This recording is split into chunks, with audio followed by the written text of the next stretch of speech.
তিনি একজন শিক্ষক। দেখেন তো, তিনি একজন শিক্ষক, রশি দিয়ে বেঁধে তাকে নেওয়া হচ্ছে। তিনি একজন জনপ্রতিনিধি, লক্ষ্মীপুর জেলা জামাতের সাবেক আমির, এরকম একজন গুরুত্বপূর্ণ ব্যক্তি শিক্ষক, তাকে এভাবে রশি দিয়ে বেঁধে নেওয়া হচ্ছে। ইনাকে কি চিনেন? ইনাকে চিনেন? বাংলাদেশের ইসলামী শিক্ষা জগতের সবচাইতে বড় প্রতিষ্ঠান, অন্যতম বড় প্রতিষ্ঠান তামিরুল মিল্লাত কামিল মাদ্রাসার সম্মানিত প্রিন্সিপাল, বাংলাদেশের অন্যতম বড় আলেম। ইনার মতো আলেম, বয়োবৃদ্ধ আলেম, আমার বাবার বয়সের চাইতেও বড় যিনি, তিনি কি পালিয়ে যাবেন? যদি তার বিরুদ্ধে অভিযোগ থাকে তাকে কি আদালতে এভাবে তুলতে হবে? দড়ি দিয়ে বেঁধে তুলতে হবে? আজকে যারা সুশীল হয়ে কথা বলছেন, ভালো মানুষ সাজতেছেন, মনে করছেন আপনি খুব ভালো কথা বলছেন, আপনি সেদিন আওয়ামী লীগের আমলে শেখ হাসিনার এই কাজকে ঘৃণা করে এই আল্লামা জাইনুল আবদিন হাফিজাহুল্লাহ তিনার ছবি দিয়ে পোস্ট করার সাহস কি আপনার ছিল? আপনি পোস্ট করতে পেরেছিলেন? এর আগে বিশ্ববিদ্যালয়ের বিভিন্ন জায়গায় যেই সমস্ত শিক্ষকদেরকে বিভিন্ন অপবাদ দিয়ে বের করে দেওয়া হয়েছিল, আন্তর্জাতিক ইসলামী বিশ্ববিদ্যালয়ের অনেক শিক্ষককে বের করে দেওয়া হয়েছিল। আজকে যারা সুশীল লীগ হয়ে গেছেন, আফসোস লীগ হয়ে বলছেন না ছাত্রদের এই কাজটা ঠিক হচ্ছে না, ছাত্ররা যা করেছে এ পর্যন্ত, আমি তাদের ম্যাক্সিমাম না বলতে গেলে প্রত্যেকটা কাজকে আমি ভালো মনে করছি, ভালো মনে করছি। তারা যারা আজকে পরাজিত, তারা একেবারে পালিয়ে যায়নি, তারা কিন্তু ভেতরে ভেতরে ষড়যন্ত্র করছে। অতএব তাদের নিয়োগকৃত এই লোকগুলাকে যদি বহিষ্কার না করা হয়, তাহলে মনে রাখবেন আমাদের বিপ্লব হাতছাড়া হয়ে যাবে। আমি আরেকটা বিষয়ে কথা বলছি, যখন শিক্ষকদেরকে, এই যে একজন ভাই সুন্দর কমেন্ট করেছেন, শিক্ষকদের যখন প্রেস ক্লাবের সামনে পুলিশ দিয়ে পিটানো হয়, তখন আপনারা পেরেছেন মন্তব্য করতে পেরেছেন, পোস্ট করতে পেরেছেন? তখন তো আপনারা কথা বলেননি, তো হাসিনার ভয়ে তখন কথা বলেননি, অনেকেই কথা বলেনি।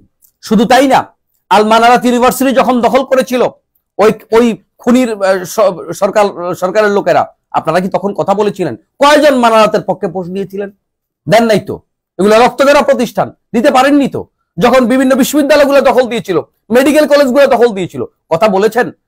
60,000 শিক্ষক যাদের নিবন্ধন জালিয়াতি করে শিক্ষক হয়েছে, এখন যারা বিদায় হচ্ছে, যাদের বিদায় করা হচ্ছে, তারা কেউ সম্মানিত লোক নয়, তারা ওই চোরের গোষ্ঠী যারা জালিয়াতি করে শিক্ষক হয়েছে, 10 লাখ 20 লাখ টাকা ঘুষ দিয়ে শিক্ষক হয়েছে। যেই শিক্ষক ঘুষ দিয়ে শিক্ষক হয়, সে কি শিক্ষক নাকি চোর? যে সার্টিফিকেট জালিয়াতি করেছে, পরীক্ষা জালিয়াতি করেছে, এরপরে তার নিয়োগ হয়েছে, সে শিক্ষক হয় কিভাবে? আপনারা কার পক্ষে কথা বলছেন?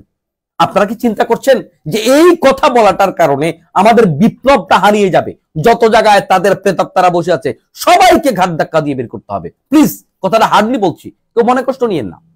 কারণ এটা যদি না করা হয়, তাহলে আপনাদের, এই যে আপনার সন্তান মারা গেছে, আপনার ভাই আহত হয়েছে, আপনি আহত হয়েছেন, আপনি রক্ত দিয়েছেন, কিন্তু আপনি এই আফসোস লীগের কথা শুনে আপনারা মনে হবে হায় রে, শিক্ষক মানুষ, কাজটা তো ঠিক হয়নি। আপনি আফসোস করেন না, এটার মাধ্যমে এই আমাদের ছাত্র ভাইদের রক্তে, দেশবাসীর রক্তে অর্জিত স্বাধীনতা আজকে নষ্ট হয়ে যেতে পারে।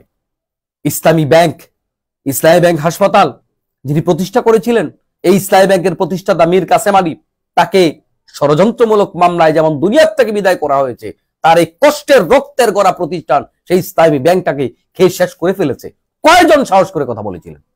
আপনি এখন আফসোস লীগ, আপনি এখন সুশীল, কিসের সুশীল আপনি? অতএব এরকম যাদেরকে বিদায় করা হচ্ছে, মনে রাখতে হবে তারা প্রকৃত অর্থে শিক্ষক নয়, এরা চুরি করে ঢুকেছে, আরেকজন অধিকার নষ্ট করে ঢুকেছে, এরা পরীক্ষায় 10 নম্বর হয়েছিল, এরা আরেকজনকে হঠাৎ ঢুকেছে। অতএব এদেরকে বিদায় করা আমাদের নৈতিক দায়িত্ব, নৈতিক দায়িত্ব। অতএব ছাত্ররা সঠিক কাজটাই করেছে আমি মনে করছি। যদি এটা না করা হয়, সুশীল সাজেন, কয়দিন পরে স্বাধীনতা পাওয়ার কারণে এখন সুন্দর করে ফেসবুকে লিখতে পারেন, এতদিন তো ফেসবুকে স্বাধীনতা ছিল না, এই স্বাধীনতাটা কিন্তু হারিয়ে যাবে। আমার কথাগুলো কেউ মনে কষ্ট নেবেন না, আমি দেশের জন্য কথাগুলো বলেছি, স্বাধীনতার জন্য কথাগুলো বলেছি, কারণ তাদের ভিতরে জিজ্ঞাসা কাজ করছে, তারা পরাজিত হয়েছে, তাদেরকে প্রত্যেকটা সেক্টর থেকে বিদায় করে ন্যায় ইনসাফওয়ালা লোকদেরকে, যোগ্য লোকদেরকে সেখানে বসাতে হবে।